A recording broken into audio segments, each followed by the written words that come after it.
Class में आप सभी का स्वागत है। Class 10th magnetic effects of electric current के कुछ इम्पॉर्टेंट न्यूमेरिकल के बारे में डिस्कशन करने जा रहा हूँ। बोल्ड पॉइंट ऑफ व्यू से बहुत इम्पॉर्टेंट है। और जैसे कि क्वेश्चन गिवन है, in the given circuit find the resistance between A and B.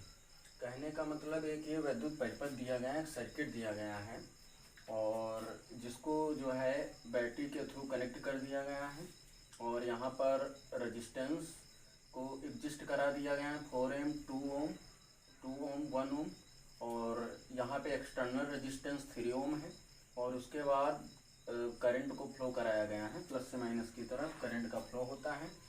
तो अब हमें क्वेश्चन सॉल्व करना है। तो क्वेश्चन बारी बारी से 4 क्वेश्चन गिवन है और हमको आराम से इसको जो है सॉल्व करना पड़ेगा और बहुत इजीली सॉल्व होगा, बस थोड़ा कॉन्सेप्ट ध्यान में रखना है।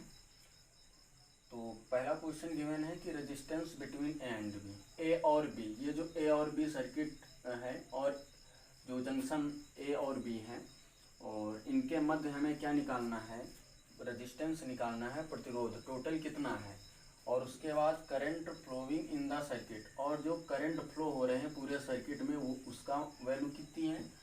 और उसके बाद थर्ड नंबर गिवन है कि the potential difference across the resistance 3 ohm और जो 3 ohm रेजिस्टेंस है इसमें से होकर कितना पोटेंशियल डिफरेंस जो है हमें प्राप्त हो रहा है, ये निकालना है। उसके बाद the potential difference between A and B और ए और बी के बीच का वोल्टेज हमें निकालना है, अर्थात पोटेंशियल डिफरेंस निकालना है। तो ऐसे क्वेश्चन जब कभी हमें दिखें तो सर्वप्रथम हमें क्या करना होता है कि इक्विवेलेंट रेजिस्टेंस निकालना होता है। सबसे पहले इक्विवेलेंट रेजिस्टेंस, जब 2 से ज़्यादा रेजिस्टेंस दिए हों तो उसमें ये ऑब्जर्व करो कि इक्विवेलेंट रेजिस्टेंस या तो सीरीज में दिखेगा या तो पैरेलल दिखेगा। तो हमें पहले देखना है कि ये सीरीज में है कि पैरेलल है। तो 2 से ज़्यादा जब तुम्हारे रेजिस्टेंस हो जाए तो पैरेलल कॉम्बिनेशन या सीरीज कॉम्बिनेशन के तहत हम क्वेश्चन को पहले ऑब्जर्व करके उनकी वैल्यू निकालेंगे और जब इक्विवेलेंट रेजिस्टेंस टोटल निकल आएगा तो बारी बारी से सारी वैल्यू हमें फाइंड आउट हो जाएंगी। तो सबसे पहले हम रेजिस्टेंस निकालते हैं। तो माना आप देखो, जैसे ये रेजिस्टेंस हम कैसे निकालेंगे, आप एग्जांपल के तौर पे इसको ऐसे समझो, ऐसे जुड़ा हुआ है, ये कैसे जुड़ा हुआ, ऐसे जुड़ा हुआ है। तो यहाँ पर देखो 2 ohm और 4 ohm, तो ये क्या है, सीरीज में है ना, ये सीरीज में है, श्रेणी क्रम में है। तो ये देखो, इसको जब सीधा करोगे, यहाँ से हटाओगे, कनेक्ट था यहाँ पे ए और बी जंक्शन पर, और इसको डिसकनेक्ट करोगे तो ये सीधा हो जाएगा। तो 4 ohm 2 ohm ये जो है सीरीज में आ गए ना, श्रेणी क्रम में आ गए। तो अब यहाँ ये दोनों श्रेणी क्रम में आ गए तो श्रेणी क्रम का फार्मूला लगाते हैं। तो यहाँ पे लिखेंगे रेजिस्टेंस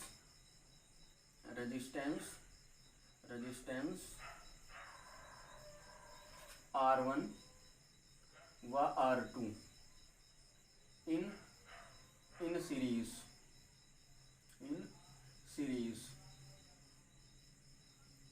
therefore R बराबर R1 प्लस R2। तो ये कितना गिवन है, R1 4 ohm दिया है प्लस R2 2 ohm दिया है, तो कितना हो गया, 6 ohm हो गया, ये टोटल 6 ohm हो गया।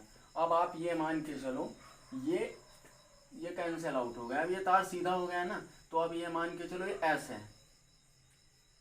ये तार मान लो एस है, ये हमें फाइंड आउट हो गया। अब यहाँ पे देखो टोटल 6 ohm निकला है, तार को सीधा कर लिया था, 6 ohm निकला है। अब देखो, अब इसी तरीके से नीचे देखो जरा, ये एस है।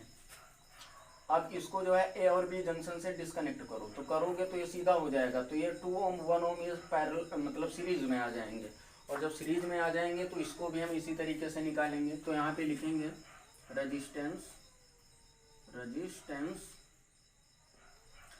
R1 R2 हो गया, तो R3, यहाँ पे एंड लिखो अच्छा रहेगा। तो resistance R3 and R4 are in series, ठीक, in series are in series, ठीक। उसके बाद देखो जरा, देयरफॉर यहाँ पे आर डैश निकल, आर डैश बराबर R3 प्लस R4, तो R3 2 ओम प्लस 1 ओम, तो टोटल कितना हो गया 3 ओम। अब बात को समझो, अब ये इसको सीधा कर लिए थे तो ये भी इस फॉर्म में हमें प्राप्त हो गया, ठीक। ये कितना है 3 ओम।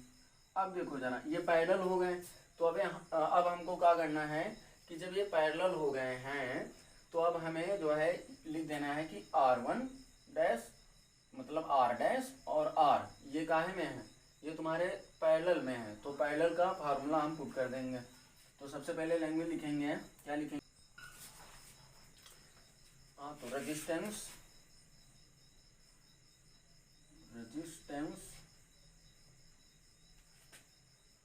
R व R dash, R and R dash are in parallel,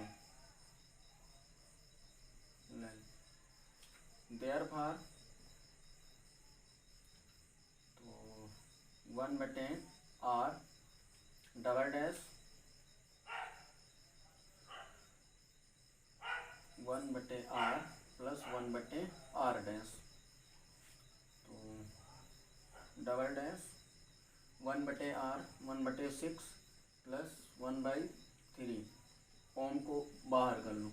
अब इसको सॉल्व करोगे, 6 LCM, 6 1 जा 6, 1 बढ़ जाएगा 1 से ऊपर मल्टीप्लाई, 3 2 जा 6, 2 का ऊपर मल्टीप्लाई, तो ये तुम्हारा आ गया तो 1/R डबल डैश 3/6 ओम, 3 1 जा 3, 3 2 जा, तो इधर आ गया 1/R डबल डैश 1/2 ओम, मल्टीप्लाई कर देंगे, क्रॉस मल्टीप्लाई, तो R डबल डैश बराबर आ गया 2 ओम, ठीक है। तो हमें जो है 2 ओम प्राप्त हो गया, ये मतलब A और B के मध्य, A और B के मध्य हमें रेजिस्टेंस प्राप्त हो गया, कितना निकला है 2 ओम। हाँ, तो R डबल डैश बराबर 2 ओम निकला, तो मतलब A और B के मध्य सिर्फ सिंगल रेजिस्टेंस रह गया और वो क्या है 2 ओम, ठीक है।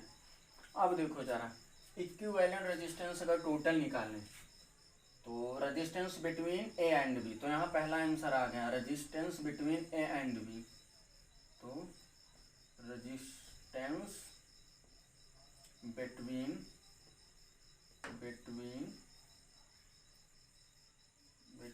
A एंड B इज 2 ओम, ठीक है, पहले का उत्तर हो गया। उसके बाद अब हम दूसरे का उत्तर निकालने से पहले हम क्या करते हैं, इक्विवेलेंट रेजिस्टेंस टोटल निकालते हैं, तो लिखेंगे इक्विवेलेंट रेजिस्टेंस,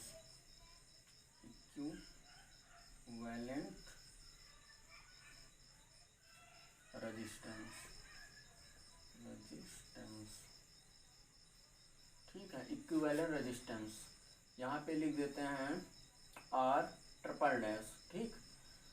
तो यहाँ पे कितना गिवन है R डबल डैश, और इसको मान लेते हैं 5, ये वाला इसको मान लेते हैं हम, क्या इसको मान लेते हैं इक्वल में हम R5। तो अब देखो जरा, ये भी देखो सीरीज में है ना, सीरीज में है, तो R डबल डैश 2 ओम, उसके बाद 3 ओम, टोटल कितना आ गया 5 ओम। तो टोटल सर्किट का हमें निकल आया इक्विवेलेंट रेजिस्टेंस 5 ओम। तो दूसरा क्वेश्चन हमें निकालना है करंट, तो करंट I बराबर V/R, ठीक। V कितना है 10, और ये टोटल R कितना निकला 5, 5 2 जा 10, तो 2 एम्पियर निकला है, तो I बराबर 2 एम्पियर, ये हमें निकल आया दूसरा आंसर। उसके बाद तीसरा क्या कह रहा है question, the potential difference across the resistance, तो यहाँ पे लिखते हैं द पोटेंशियल डिफरेंस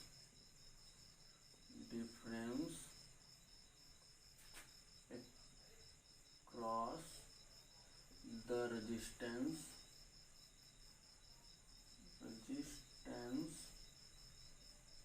3 ओम। तो यहाँ पर क्या होगा, V बराबर आई आर, V बराबर I R, potential difference V निकालना है। तो I कितना गिवन है, I 2 गिवन है और R 3 ओम का निकालना है। तो जो जिसके क्रॉस पूछेगा ना वही रेजिस्टेंस लोगे। तो 3 ओम तो कितना हो जाएगा, 3 2 जा 6 वोल्ट निकाला है, 6 वोल्ट ये निकाला है।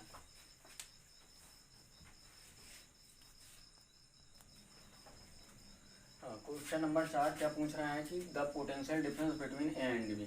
अब ए और बी के मध्य हमें क्या निकालना है, पोटेंशियल डिफरेंस। तो लिखते हैं द पोटेंशियल डिफरेंस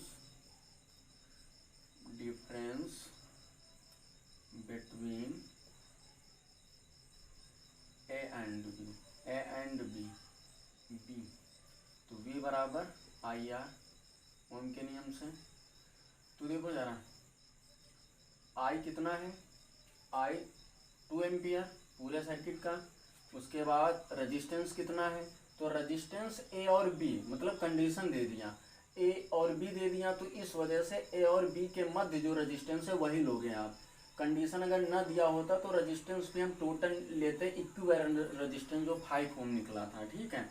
लेकिन यहाँ कंडीशन दे दिया कि A एंड B के मध्य ही हमको पोटेंशियल डिफरेंस निकालना है। तो A और B के मध्य जितना हमको रेजिस्टेंस जो है प्राप्त हुआ होगा वही रेजिस्टेंस रखेंगे। तो यहाँ पे 2 रखा, तो कितना हो गया 4 वोल्ट, ठीक है, 4 वोल्ट।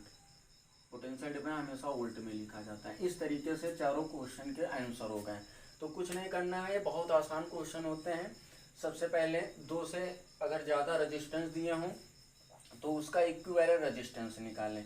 और उसके बाद फिर पहले क्वेश्चन में क्या पूछा था, resistance between A and B. तो ए और बी के मध्य जितना रेजिस्टेंस निकाले थे लास्ट में वो वैल्यू फर्स्ट की हो गई थी। उसके बाद सेकेंड नंबर पे करंट हमको निकालना था पूरे सर्किट में। तो पहले हम इक्विवेलेंट रेजिस्टेंस टोटल निकाले पूरे सर्किट का। तो मतलब कितना निकला 5 ओम। उसके बाद हमने क्या किया, जो है धारा निकालने के लिए V 10 वोल्ट दिया था, ओम के नियम से 2 निकाल लिए। उसके बाद तीसरे नंबर पे क्वेश्चन क्या पूछ रहा था, potential difference across the resistance 3 ओम। 3 ओम के अक्रॉस रेजिस्टेंस निकालना है। तो रेजिस्टेंस हमको 3 ओम ही लेना है, क्योंकि वहाँ कंडीशन दे दिया ना, कंडीशन 3 ओम दे दिया कि इसी पर निकालना है। अगर 2 ओम दे देता, ए और बी के मध्य कह देता, तो फिर रेजिस्टेंस ही लेते हैं। यहाँ 3 ओम कह दिया अक्रॉस 3 ओम, तो रेजिस्टेंस यही फिक्स हो गया। तो यहाँ पर हम V बराबर आई आर लगाएंगे, तो R 3 ओम ले लेंगे और I तो वही पूरे सर्किट की जो करंट है लगा दिया, तो V बराबर आ गया। तो इस तरीके से हम क्या किए, चारों क्वेश्चन के आंसर। और इसमें A और B के मध्य पूछ रहा था पोटेंशियल डिफरेंस, तो रेजिस्टेंस A और B के मध्य वाला 2 ओम ले लिए। तो इस तरीके से चारों जो है क्वेश्चन का आंसर बहुत इजी तरीके से सॉल्व हो गया। और इस तरीके के क्वेश्चन चाहे CBSE बोर्ड हो चाहे UP बोर्ड हो, हमेशा एक क्वेश्चन आने की संभावना हमेशा बनी रहती है।